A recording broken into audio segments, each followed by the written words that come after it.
Hello everyone. आज हम आपके लिए लेकर आए हैं जोधपुर की फेमस गुलाब जामुन की सब्जी। तो आज की इस रेसिपी में हम जानेंगे कि किस तरह से हम crack free super soft gulab jamun बनाएं ताकि वह सब्जी में जाते ही मुंह में घुल जाए। और सब्जी इतनी स्वादिष्ट बनेगी कि ये बड़ी से बड़ी महंगी से महंगी होटलों और रेस्टोरेंट को भी फेल कर दे जब आप इस तरह से सब्जी बनाकर अपने घर वालों के सामने पेश करेंगे। तो फिर चलिए बनाना शुरू करते हैं जोधपुरी फेमस गुलाब जामुन की सब्जी। गुलाब जामुन की सब्जी बनाने के लिए सबसे पहले गुलाब जामुन तैयार कर लेते हैं और इसके लिए हमने यहाँ पर 200 ग्राम खोया लिया है और इसके अंदर हम 2 टीस्पून मैदा मिलाएंगे। आप नाप का ध्यान रखें, 100 ग्राम खोए में सिर्फ 1 टीस्पून मैदा ही मिलाना है और 200 ग्राम खोए के अंदर 2 टीस्पून।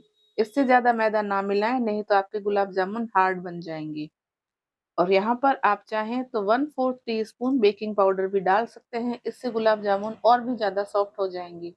लेकिन क्योंकि आज हम सब्जी के लिए बना रहे हैं तो इतने ज़्यादा सॉफ्ट भी हम नहीं बनाएंगे और वह ग्रेवी में गल ना जाए इसलिए। तो आप क्या करें, 200 ग्राम खोया ले लें और उसके साथ 2 टीस्पून मैदा मिलाकर इस तरह से अपनी हथेलियों से और हाथों से दबा दबा कर एक स्मूथ सा डो बना दें। और यह काम करने में आपको लगभग 6-7 मिनट लगा लेने हैं। यानी कि 6-7 मिनट तक आप इसी तरह से डो को तैयार करते रहें ताकि यह डो एकदम स्मूथ और चिकना बन जाए और जब गुलाब जामुन बने तो वह क्रैक फ्री बने। आप चाहें तो खोए को कद्दूकस करके भी ले सकते हैं। लगभग 7-8 मिनट हो चुके हैं और डो हमारा तैयार है और आप देख पा रहे हैं थाली को भी छोड़ रहा है और यह इतना चिकना हो गया है कि हाथों पर चिपक भी नहीं रहा है और हमें ऐसे चिकनाई सी महसूस भी हो रही है। और इसे हम जब ऐसे तोड़ के देखते हैं तो थोड़ा स्ट्रेची भी लगता है, यानी कि हमारा डो ये परफेक्ट तैयार हो चुका है। आपको यहाँ पर हार्ड डो नहीं लगाना है, नहीं तो गुलाब जामुन हार्ड बनेंगे। सॉफ्ट डो ही हमें यहाँ पर चाहिए। अगर यहाँ पर डो आपको थोड़ा सूखा सूखा लगता है तो आप 1-2 चम्मच दूध मिलाकर इसे थोड़ा सा गीला कर लें और सॉफ्ट कर लें। और अब हम इसके बराबर पोर्शन तोड़ लेंगे और गुलाब जामुन का शेप दे देंगे। लेकिन अगर आप इसे टेस्ट करना चाहते हैं तो पहले सिर्फ एक गुलाब जामुन बनाएं और हल्के मीडियम गर्म ऑयल के अंदर आप इसे फ्राई करके देख लें। अगर ये गुलाब जामुन क्रैक फ्री बन रहा है या फिर बिखर नहीं रहा, टूट नहीं रहा या कोई भी प्रॉब्लम नहीं आ रही है तो समझ लीजिए डो परफेक्ट है। इसी तरह से हमने सारे गुलाब जामुन बिल्कुल क्रैक फ्री बना लिए हैं और साइज अभी आपको छोटी लग रही होगी लेकिन ये फ्राई होंगे तो अपनी साइज से डबल हो जाएंगे। और तेल भी हमें बहुत ज़्यादा गर्म नहीं लेना है। मीडियम गर्म तेल के अंदर हम एक-एक करके गुलाब जामुन सारे इसमें डाल देंगे और फ्राई करेंगे। जब ये थोड़े से फ्राई हो जाएंगे और ऊपर की तरफ तैरने लगेंगे तो 1 मिनट के लिए फ्लेम को हाई कर देंगे ताकि इसके ऊपर की जो कवरिंग है वह पूरी अच्छी तरह से सेट हो जाए। और फिर दोबारा से गैस को हम कम कर लेंगे और इस तरह से कढ़ाई को घुमा-घुमा कर हम गुलाब जामुन फ्राई कर लेंगे।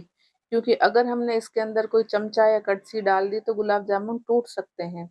जब ये थोड़े से सेट हो जाएँगे तब इस तरह से एक चम्मच या फिर किसी स्पैचुला की हेल्प से तेल को ही घुमाते जाएँगे और फिर गुलाब जामुन गोल-गोल घुमाते हुए फ्राई करेंगे। तो इसी तरह से आपको सारे गुलाब जामुन फ्राई कर लेने हैं। वैसे तो इन गुलाब जामुन को भी आप चाशनी के अंदर डिप करके मीठा बना सकते हैं।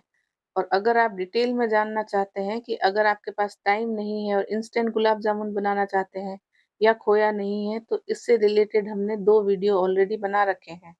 एक तो हमने ब्रेड से गुलाब जामुन बनाए हैं और दूसरी रेसिपी में हमने इंस्टेंट प्रीमिक्स जो मार्केट में आते हैं गुलाब जामुन के, उनको कैसे बनाया जाए वो भी डिटेल में बताया हुआ है। तो आप उनके लिंक डिस्क्रिप्शन में चेक कर सकते हैं।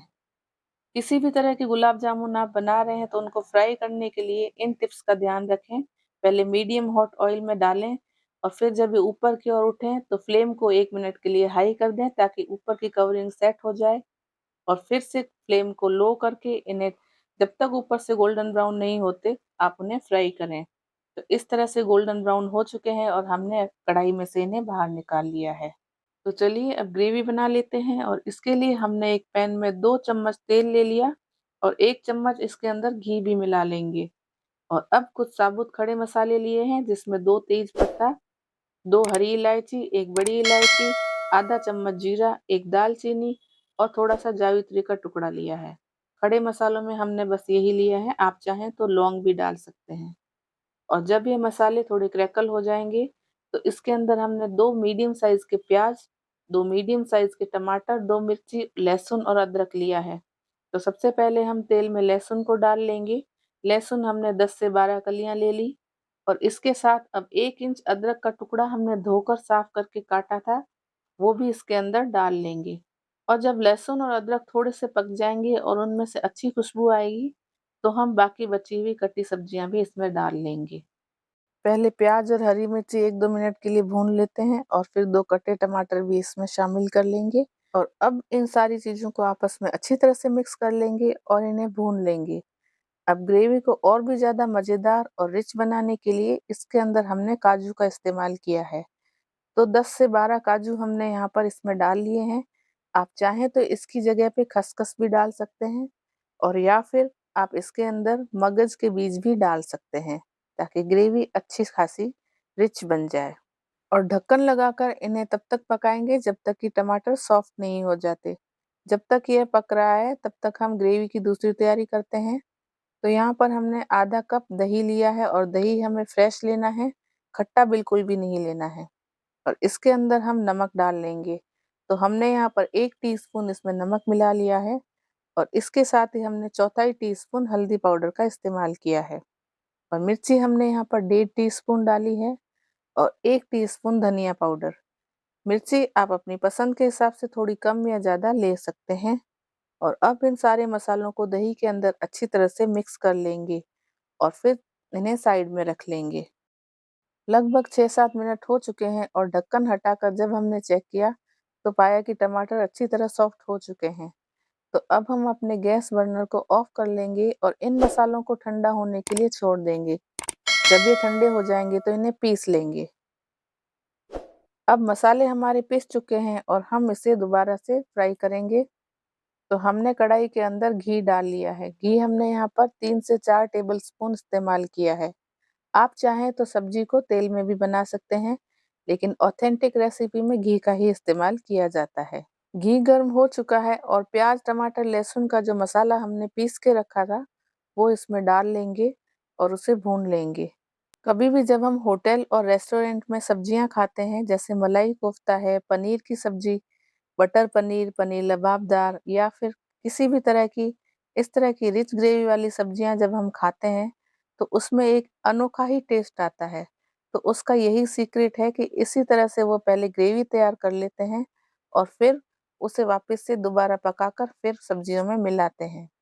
तो अब इस ग्रेवी को हमने लगभग 3-4 मिनट तक ऐसे ही भून लिया है और जो दही का मसाला हमने तैयार करके रखा था, अब वो इसके अंदर डाल देंगे।